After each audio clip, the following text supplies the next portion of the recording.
وحدت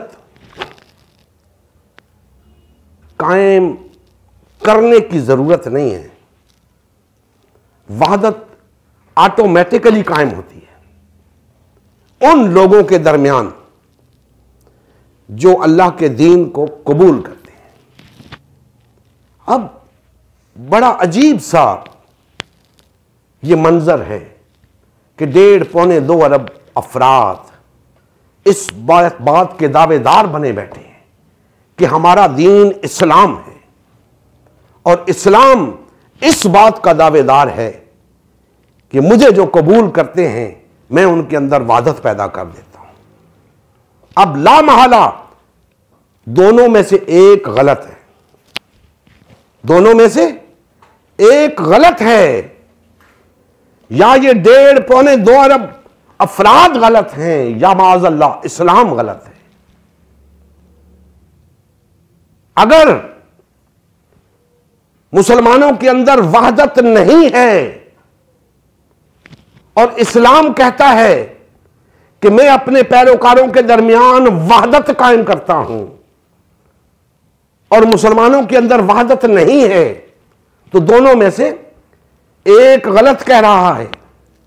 یا تو مسلمان محض اسلام کے دعوے دار ہیں یا باذ اللہ اسلام غلط کہہ رہا ہے۔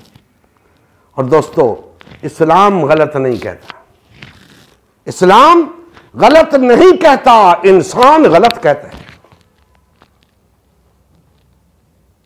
لا محالہ یہ 1.5-2 ارب مسلمان غلط کہہ رہے ہیں، انہوں نے اسلام قبول نہیں کیا، اگر کیا ہوتا تو ان کے درمیان وحدت ہوتی۔ نبی کریم صلی اللہ علیہ وآلہ وسلم کی زندگی کا مقصد غلبہ دین اسلام تھا۔ اس مقصد کے حصول کے لیے امت مسلمہ کی تشکیل ہوئی۔ امت مسلمہ نے نبی کریم صلی اللہ علیہ وآلہ وسلم کی سیادت و قیادت میں اسلام کو غالب و نافذ کیا۔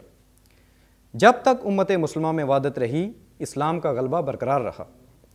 جیسے ہی امت مسلمہ میں تفرقہ رونما ہونا شروع ہوا، یعنی پارٹی بازی شروع ہوئی، اسلام کا غلبہ جاتا رہا۔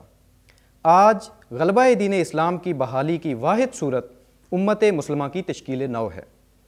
الحمدللہ ہم نے غلبہ دین اسلام کی بحالی کے لیے اللہ کے رسول کی جماعت امت مسلمہ کو بحال و فعال کرنے کا بیڑا اٹھایا ہے۔